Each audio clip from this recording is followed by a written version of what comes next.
Unleaded Toast presents an Elegy in Crimson.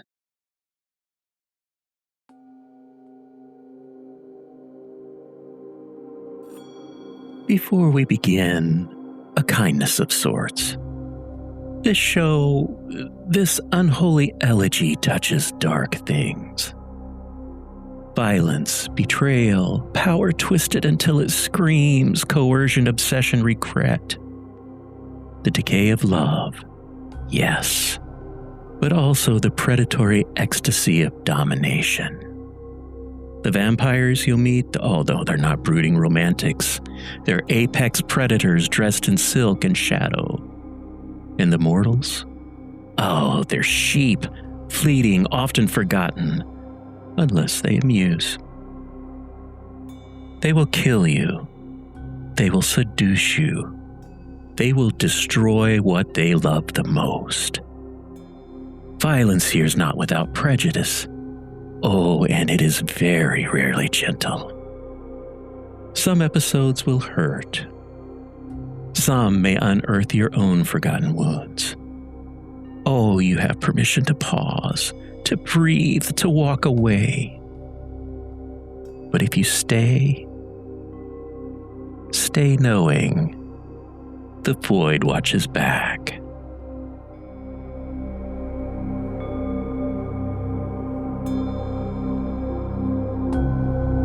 And so begins the final act in the long, dark saga of Freya of Vargheim, the invisible daughter of frost and duty, the quiet hearth maiden who bowed to men and gods alike. But when the stranger of winter came, he did not offer love or salvation. He offered truth, and in accepting it, Freya was unmade. Now the meek girl is gone, and in her place walks the shadow of Ulvenholt. Beautiful, terrible, worshipped as a goddess by those too blind to see the monster behind the myth. Her name becomes a prayer and a curse in equal measure. Villagers leave blood in bowls beneath the birch trees. They whisper that her name rides the northern winds. But gods are not born without blood. Eric, her husband, her jailer, her first believer, oh, he dies by her hand. A necessary offering to the life she was promised. And when the snow is red and the world is finally quiet, the shadow finds something almost like peace. Almost. For even monsters can crave what they're forbidden. Somewhere in the years that follow, the creature who was once Freya dares the impossible. To love again, if such a thing is still within her power. And so begins the final act of her tale, of worship, betrayal, and a hunger that no faith can satisfy.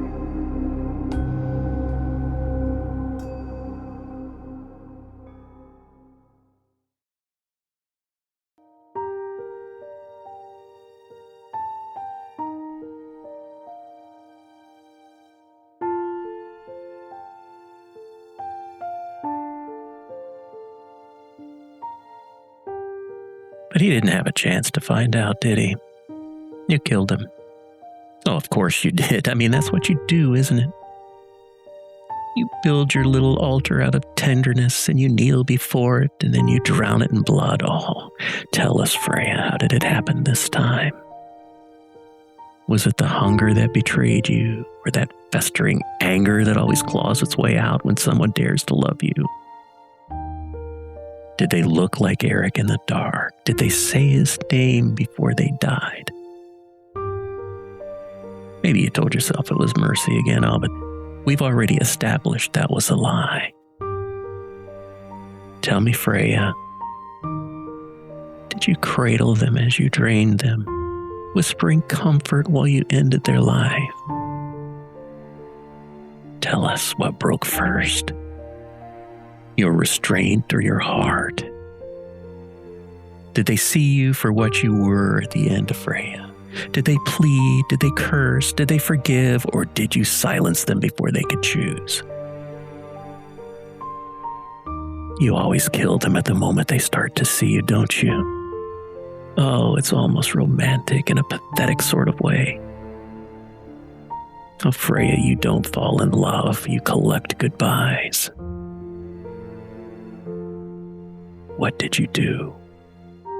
Why did you do it? You're perceptive enough. Yes, he told me that he loved me. Told me he saw a future for us.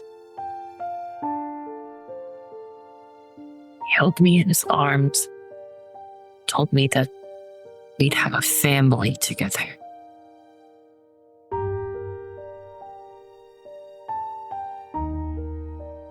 I know he didn't know, how could he, but I can't have that. I don't get to have that. I made sure of it. You did. What made you crawl your way back to Vargheim? To that little chapel where the Skald lived. You know, the one that you murdered while he was writing your poems. What made you bury yourself there in the ground? I do think I finally felt regret in that moment. It wasn't Fent's fault. He fell in love with an idea of me. I've known. I never would have told him. The second that we embraced, I had signed his death sentence. I think it was all starting to weigh on me a bit. Why did you go back there? I was hoping that the hallowed ground I buried myself in would keep me from coming back up. But it didn't, did it?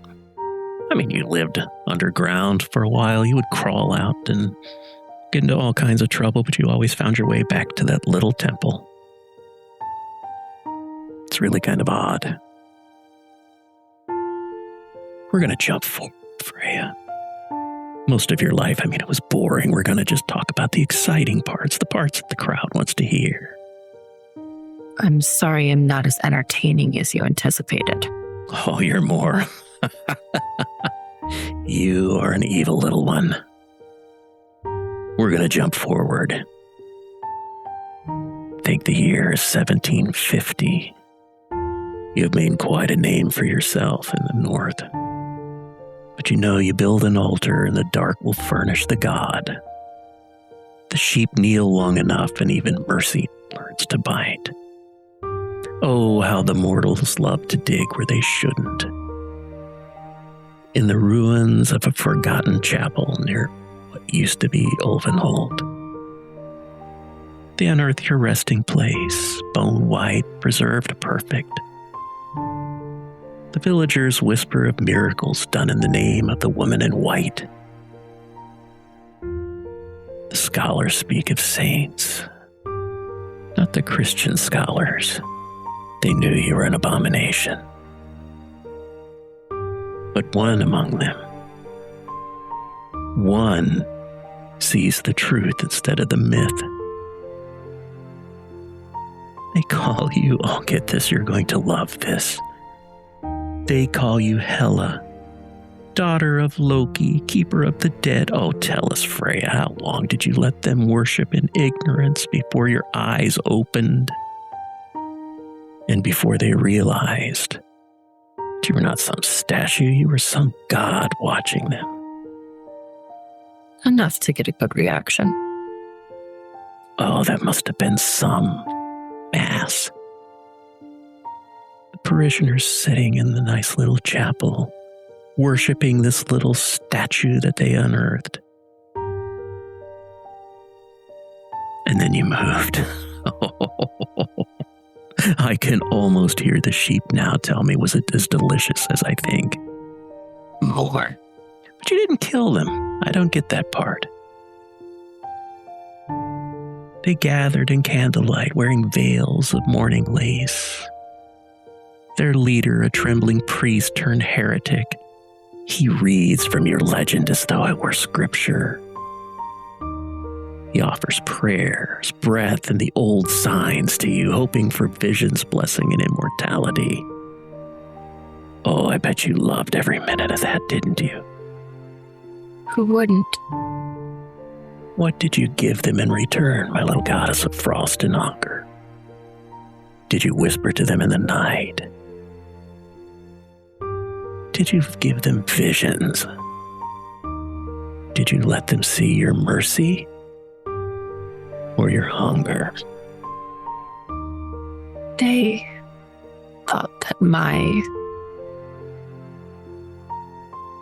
hunger was a sign. They offered me sacrifices, living, eating nuns. They relished in watching me feed. I was flattered. Tell me, who did they offer? I mean, usually these cults, they offer the young virgin. Is that what you wanted? Young hearts beat the same as old. Blood is blood. I didn't really care which ones they gave me at that point, but who am I to trample all over their traditions? How often did you make your appearance in their masses? Every full moon. Well, and I know you know, but every solstice they hold a grand festival in your honor. Oh, they all wear masks of bone and sing songs of death and rebirth. Oh, and you, ever the shadow, you watched from the rafters. For the first time in centuries, the mortals kneel to you willingly. But one of them recognizes something human in your eyes. Who is this doubter? And what happens to those who dare doubt their goddess? I had gotten much better control of my hunger, to the point where I could even be in the room with blood and not feast on it, as it was such an honor from my lips to drink from them, the vessel. Those who doubted were unceremoniously dispatched. I slit his throat and left him there. Well, that was pretty good. Tell me, you went back for a taste though, didn't you? Only a little. We're going to jump ahead a few years. They arrive from the south, from Germany in 1810. Two scholars in heavy coats, their eyes bright with superstition disguised as science. Oh, I'm sure most people know them, the Brothers Grimm. Oh, that's what they call themselves. Collectors of fairy tales, seekers of forgotten gods. They follow the whispers of your cult to the ruins of Ulvenhold, hoping to speak with Hela herself. Tell us, Freya, how did you greet them? Were you a legend? Were you a monster? Or did you let them believe they had found a muse? Oh, tell me, why did you let them live? I'm not going to sit here and pretend that I'm above flattery and praise. They wanted to write stories of me to cement my legend in ink for thousands to read, for me to continue to live, even if I were somehow to end.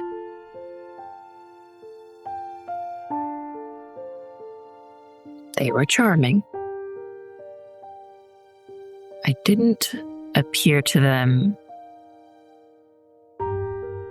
as a person, though. I stayed in the shadows and I whispered to them. I told them my stories. But I couldn't risk letting them see me. They were sitting there before you in candlelight, while you were hiding in the shadows, recording every word that you told them. Every myth the villagers dared not speak.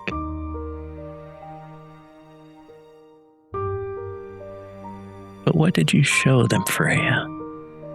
Jakob dared to look too long beyond the veil. Tell us, what did he see in that endless dark between the worlds? What truth slipped into his mind that made its home there? And why, when Wilhelm begged him to flee, did he stay, trembling and entranced? Oh, and tell me, my shadow, did mercy stay your hand, or are you finally growing soft? Don't believe soft is a word that has ever described me, but it's sweet. I didn't intend it to be sweet. I'm sorry. I'll try harder next time. What Jakob saw, I believe it inspired many more story he spun.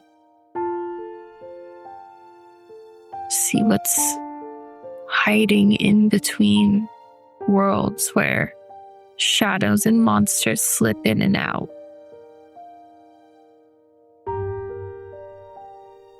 It's everyone's deepest fear, even if they can't even admit it to themselves. It's nothing. It's a void. It's absolute silence and stillness. It's the end. Seems like you're describing my lovely little home here. You've decorated well, at least. Oh, thank you. I do all the decorations myself. So even the most powerful goddess has to get tired of the worship sometime, and it looks like that happened to you. You lost your control. You brought down a punishment so terrible that even your most fervent followers outside of that building that night fell silent. I don't know. Was it a betrayal? Was it a blasphemy? What was it? And what did you do to that building that destroyed your little cult? You're right. It does grow tired after the years. I think it was when the stories and the worship began to morph, when they weren't as true anymore. They took a life of their own. When they weren't worshiping me anymore, but an idea of me. Oh, you just couldn't have that, could you? You're a jealous one. Yes. Always. What did you do? I showed them who I really am and how powerful I can be when provoked.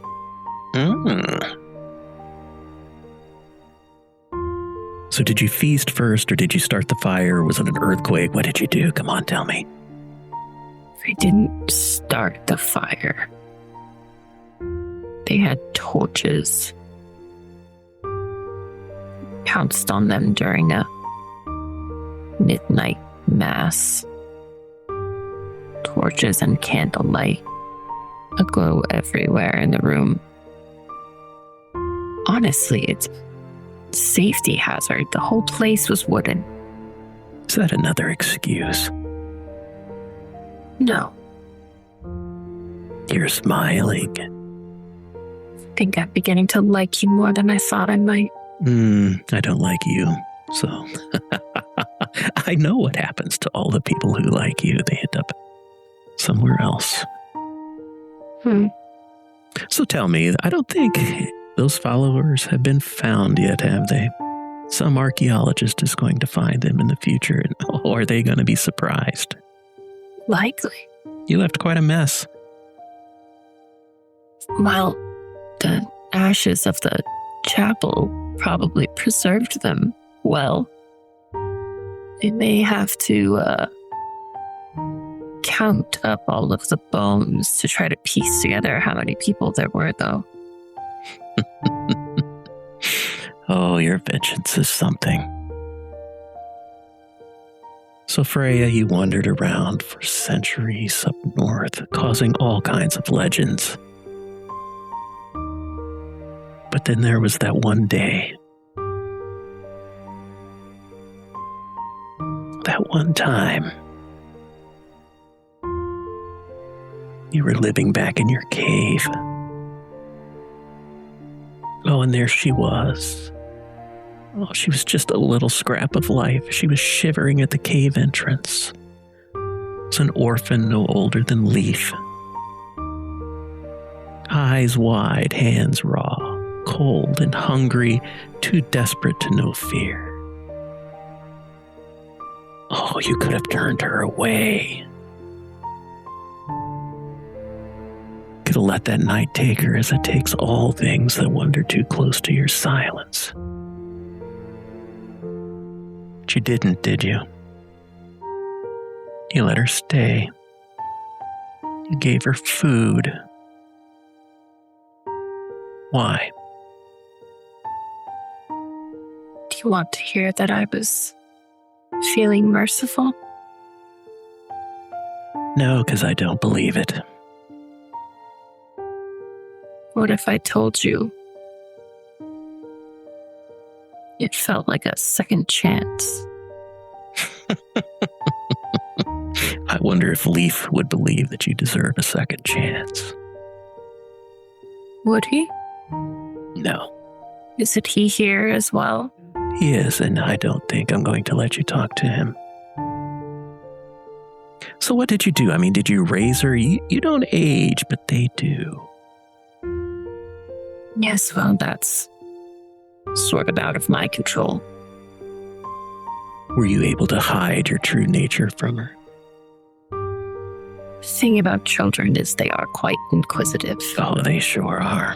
Especially, why, Mommy, can't we go out and play in the sunshine? Explained it slowly, in pieces. I approached the subject the way someone might approach a cornered animal, slowly, with caution, step by step, so they wouldn't bolt or lash out. I suppose I didn't tell her the full truth. She was young. She looked at me like family. She wasn't terrified of me the way I thought she would be. So I suppose that worked. Then tell me, why did you turn her? Why did you make her something like you? Why?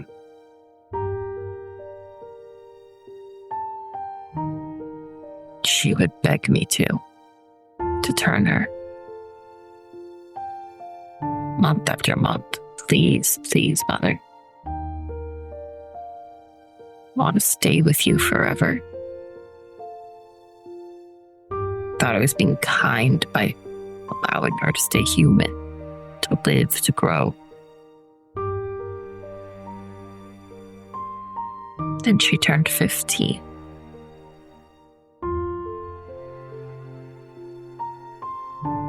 And all I could see was myself at that age. marrying Eric. Getting pregnant with Leaf.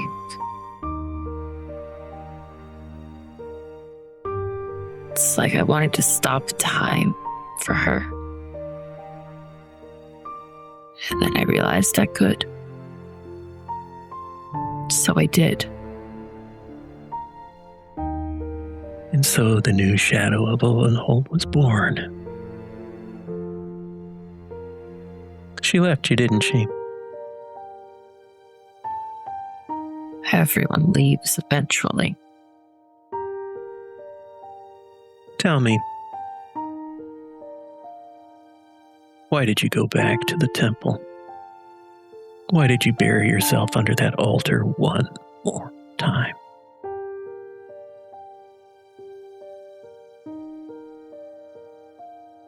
I had let myself hope just a little bit. That she would be different. That she would mean it. That she would stay.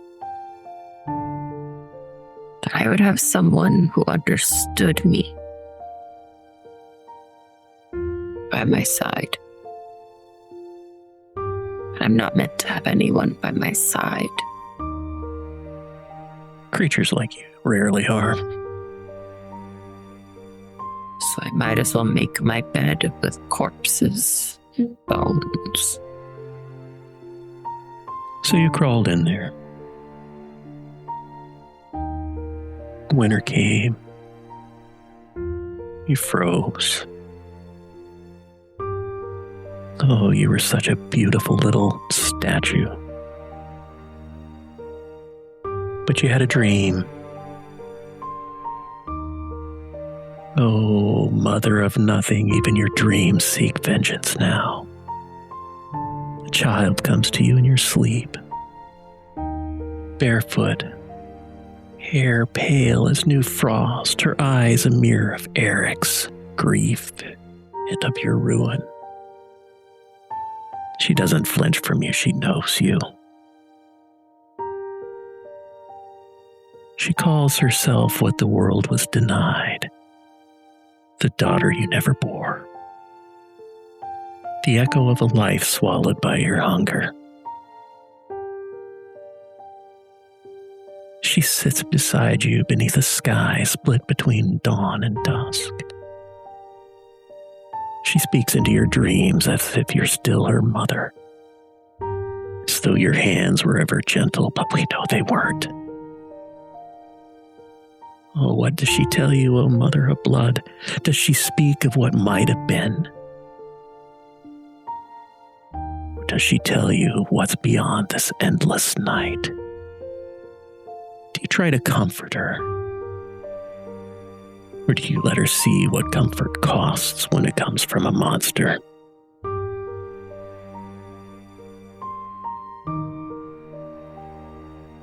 Still trying to figure out what kind of answers you want.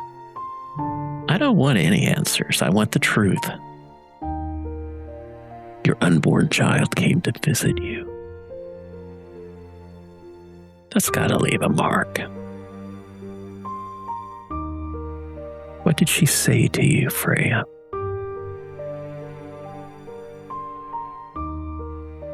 She told me that she was glad she hadn't been born. Oh, that must have felt so bad. I bet that cut like a knife right through your... Oh, sorry, you don't have a heart.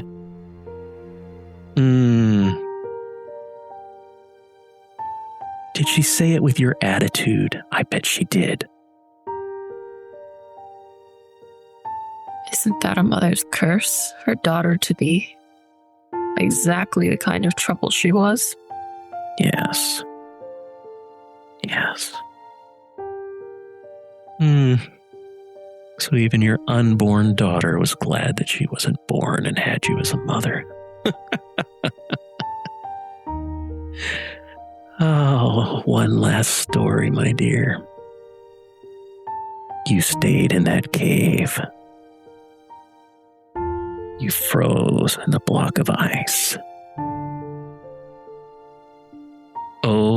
my poor forgotten queen. This is 1995. And they find you entombed in ice and soil, perfectly preserved. Your hair like spun ash.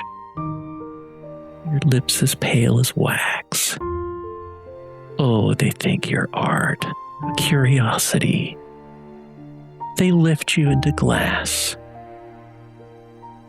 And they put a label on you. Viking burial, circa 900 AD. Tell us, Freya, what do you dream of as they wheel your coffin beneath the fluorescent lights? Do you sense the hum of electricity? You have never seen that before. Can you smell the scent of the preservation fluid? Oh, and when you're on display and the cameras flash, do you feel it as pain, as prayer, as worship?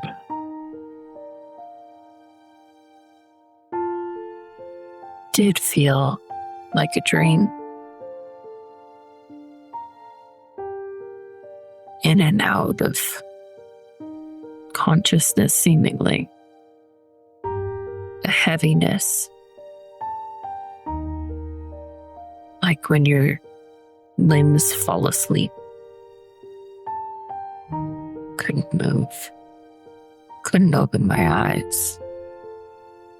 But I could see the light, the flashing from beneath the thin skin of my eyelids.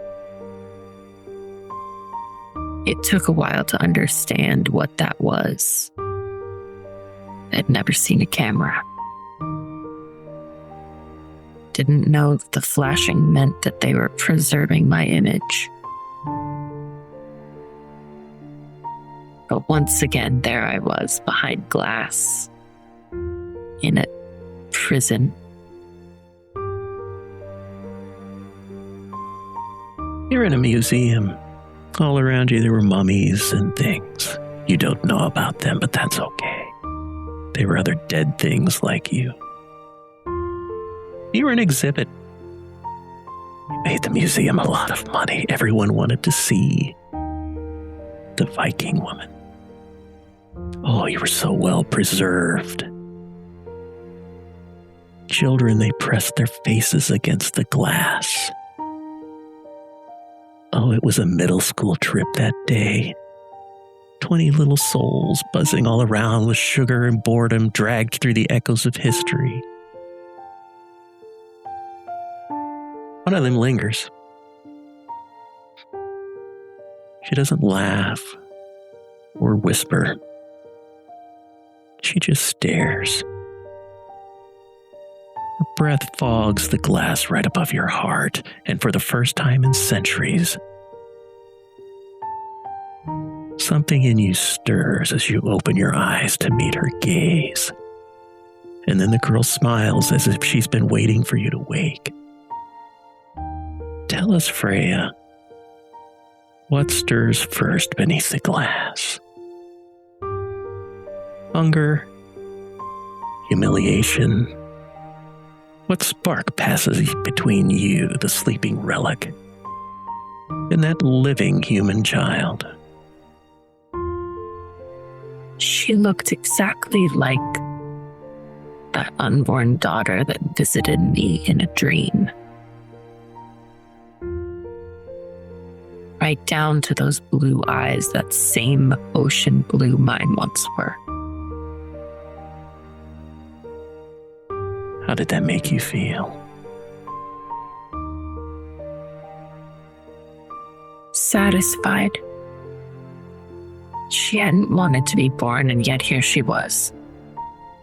Even if not from my womb. Do you think she knew who you were? Maybe deep down in her heart. She wasn't scared of me. She should have been. So the lights flicker. The alarms wail and that little girl screams, not in terror, but in awe. Your eyes, they open. The curator cry dies before it even leaves her throat, and the guard's bullets, they taste like rain. Glass shatters, steel bends. Every mortal in the room learns you were never a story to be displayed. Oh, and your first victim, it was her, wasn't it, Freya? She was the closest. She was the closest. She's also the one that rejected the goddess. And I was hungry. I hadn't eaten in several hundred years. One little girl wasn't going to fill me up. You destroyed every little child, every adult, every living creature, whether it was human or an animal, in that entire museum, didn't you? Who brings a dog into a building like that anyways? Someone who needs a service animal. Oh, but you've never heard of those. Besides, it's too kind for someone like you. But now, Freya, the museum lies silent. Smoke, glass, blood. And through all that ruin, a familiar presence approaches.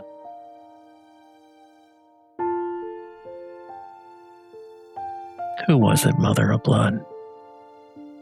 Who came to see you in your final moments? My girl. She may have left me, but she did not leave this plane. I suppose she may have been homesick.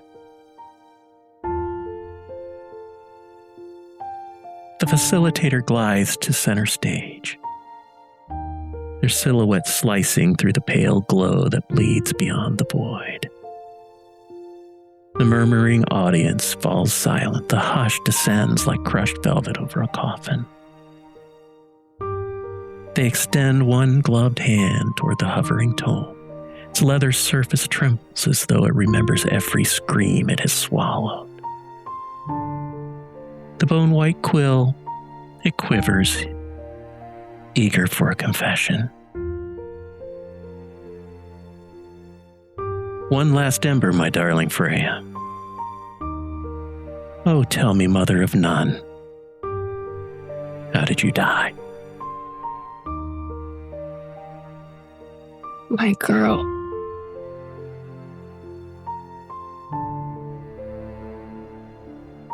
When I said she was homesick, she wasn't homesick from me. I was not home. You were a loose end, weren't you?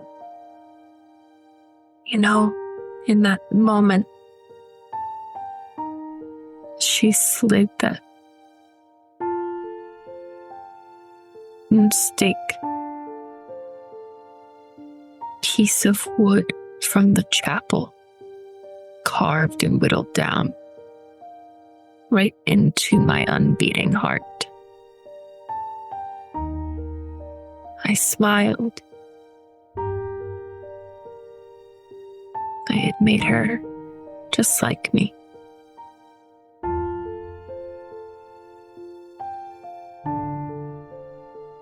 The last echo of Freya's tale drowns beneath the hush, smothered, strangled, gone. The amphitheater holds its breath. The book of records quivers in its orbit, pages flickering like the pulse of something that should have died centuries ago. Then movement. The facilitator steps forward. All grace, all blade, no mercy. Their smile doesn't reach their eyes. It never does when she's near. Well, Freya of Ovenholt, the heartbreaker, the sea's mistake, the daughter of duty, the wife of weakness, the mother of corpses. The world that devoured you still whispers your name like a warning. Somehow they think you still have power. You began as smoke and a promise. A woman with a child's fire in her chest. But Loki came to you wearing winter's oldest mask, and you did not resist, did you? No. You opened your arms. You always open your arms, Freya, and then act surprised when they come away bloody. You call yourself a mother. The only thing you ever birthed was ruin. Even your gods abandoned you. You still had the arrogance to live. Anubis waits, weighing more than your sins. He weighs your excuses. Oh, and how heavy they are. Tell me, my darling disaster. Did you feel power when you tore the life from your own son? Did it make you feel seen at last, or was it just another meal to keep the dark from noticing what you've become? Oh, I've known your kind. My mother, she was like you, sugar and venom. She taught me early that monsters can wear a smile and call it love.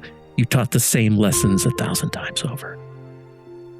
So Freya, murderer, myth, martyr, before Anubis tips the scales and the last warmth in your name turns to frost. You have any last words? Make them quick, my little wolf. The void has heard enough lies from mothers like you. I've said it before, but I'll say it again. I'm almost sorry. Almost. The facilitator turns. His back is toward you. Feels like centuries have collapsed into silence, total and suffocating. The book of records closes, the quill vanishes. Even the audience dare not breathe. From the farthest depths of the void, something ancient stirs. Scent comes first. Iron, smoke, myrrh, and then the sounds of a single hollow bell. It does not walk, it arrives. It's Anubis. Black-robed, gold-veined, immutable. His eyes like polished voids reflecting only your sins. He moves with the inevitability of gravity. A hand extends not to strike, but to summon. You can't resist his touch. It passes through your chest just like smoke, no pain, only recognition. He lifts your damaged heart, dark, trembling, alive despite the centuries. And he places it on the scale. The book of records is placed on the right, the heart on the left. The world stops.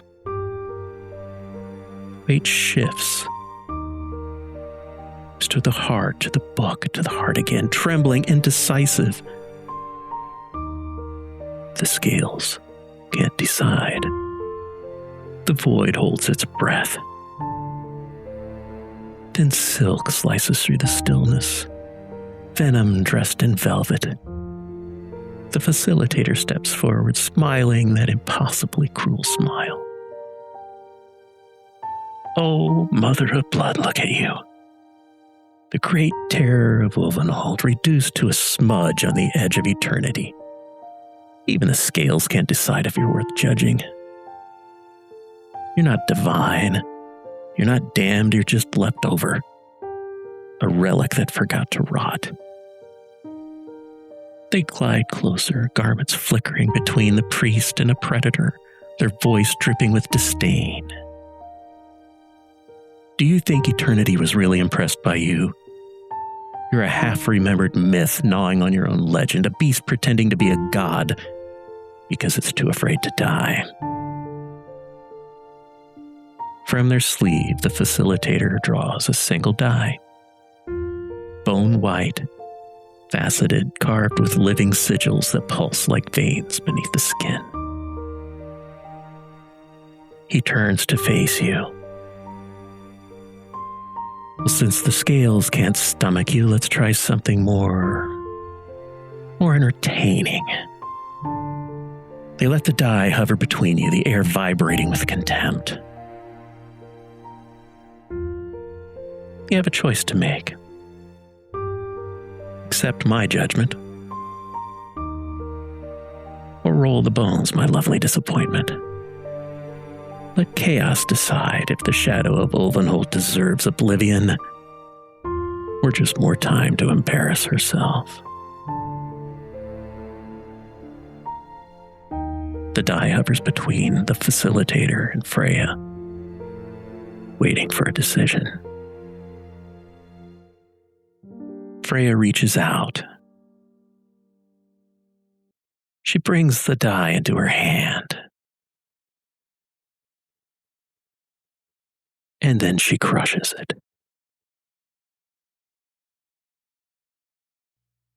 I am Hela, daughter of Loki, keeper of the dead and queen of all that lies beyond the veil. You call me Freya, goddess, monster. How quaint, how small. You stand here in your borrowed power, preening like a carrion bird before the storm, daring to weigh me. You forget yourself, little host. I do not answer to your scales nor your judgment. I am the silence beneath your stage, the breath that stills your heart, the end that ends you. You think me relic or ruin? I am eternity, remembering its name. Now kneel, facilitator, before your reckoning.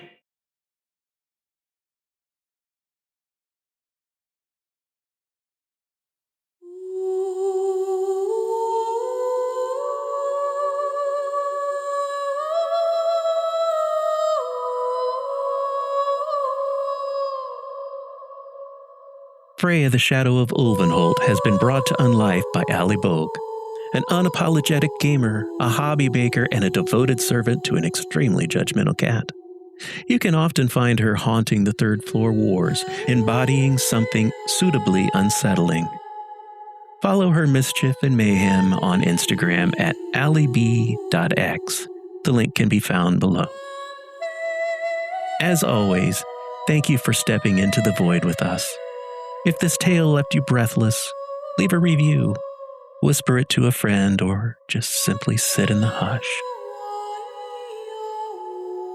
The Book of Records is closed for now. The echoes of judgment still linger in the void, and not all stories stay buried.